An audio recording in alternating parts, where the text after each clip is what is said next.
As I said, the gate to Fairy is sometimes very difficult to spot. But here it is, right here. It says, "Touch me!" And I was standing right next to it. Now it's night, so I can see the little sparkly ring around it. You can see the little sparkles sparkling. And if you touch it, it gives you a little message. And you can actually teleport to Fairy. But right now, we're just going to let it do its thing.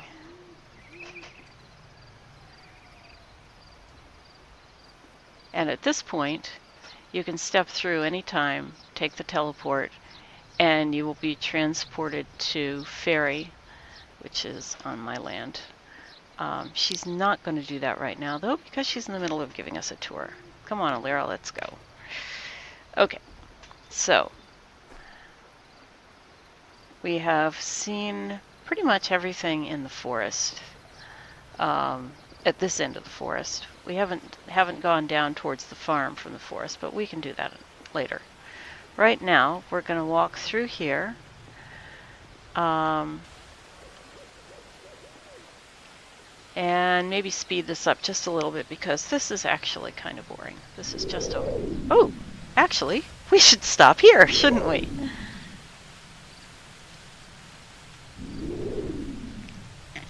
Yeah. This is the Dragon's Cave. And it's night right now. So probably what I'm going to do is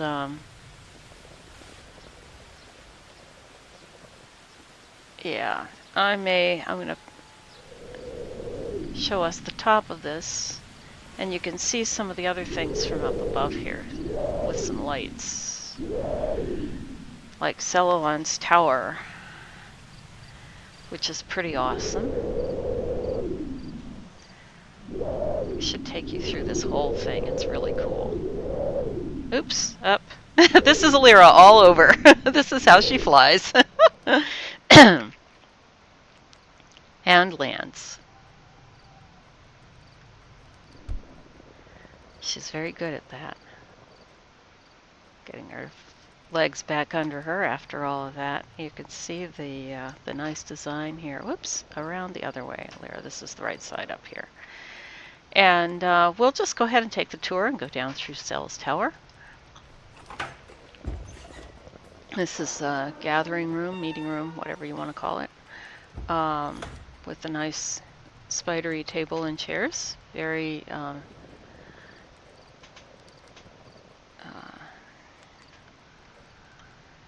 very cell. And down here, I'm looking for the word. I know there's a word for it, and I just can't think of it to save my life. Very drow. There we go. Very drow. Okay, here we are.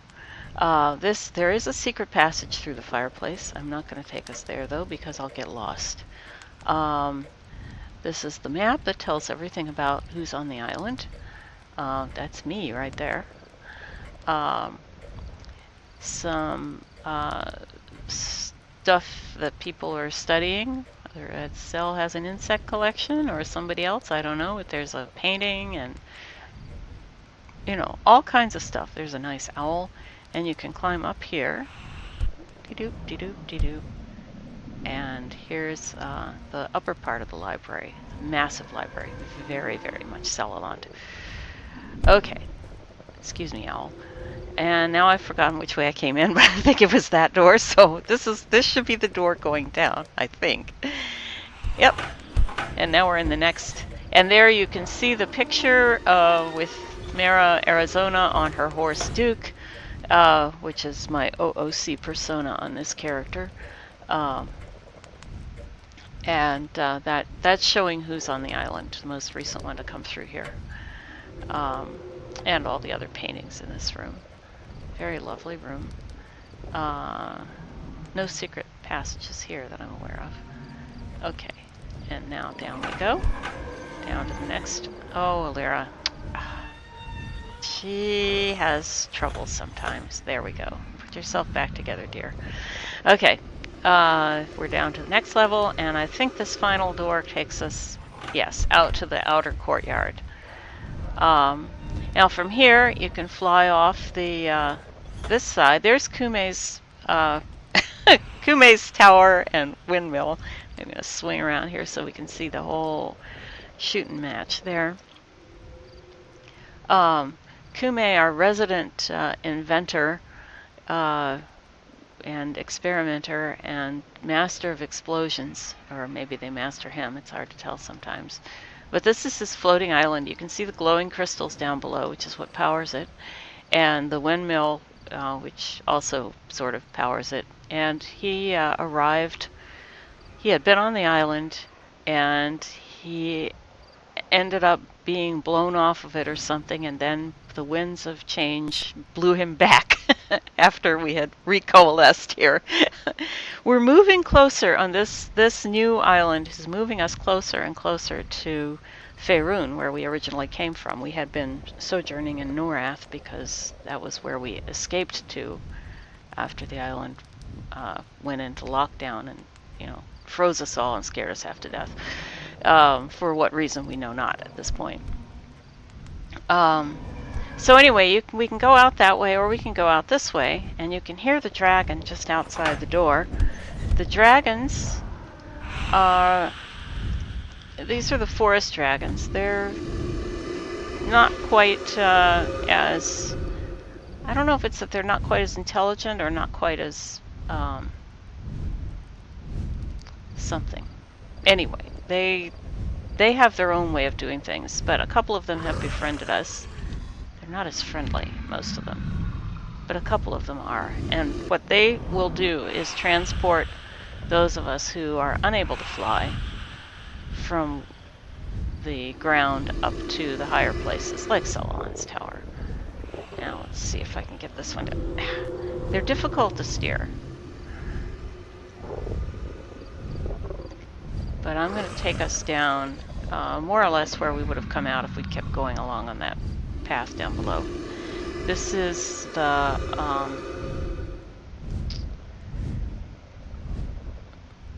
just sort of a little plateau here. There used to be something interesting up here, but I think it's gone away. There's the volcano. That's why we sometimes have a hot time in the old Port Luskan. And here's the other, another place where the dragon can be hailed, and down we go. There's another dragon in this area, but it doesn't often stand up, Alyra. Doesn't often come out to play, and that is probably just as well for most of us.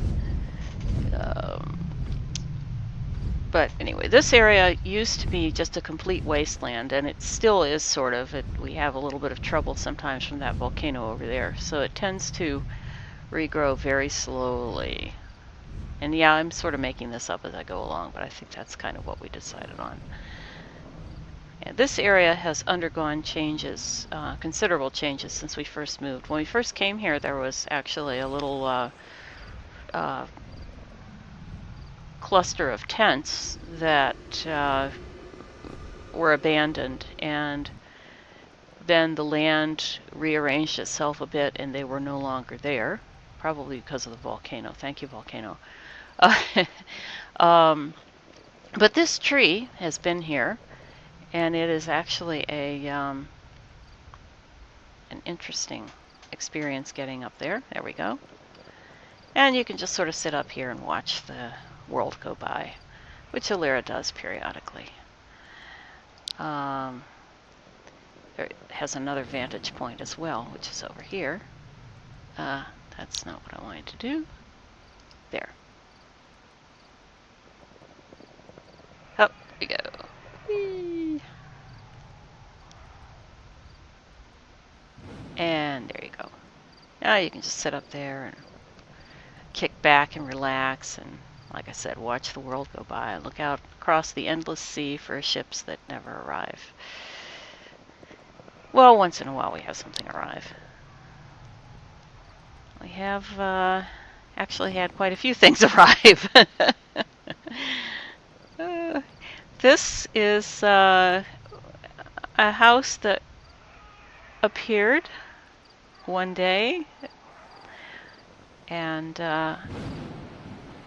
it actually belongs to Nigel's brother, but in character it's a little more questionable exactly what this is, who it belongs to. And Alyra is not one to go snooping, so, well, usually.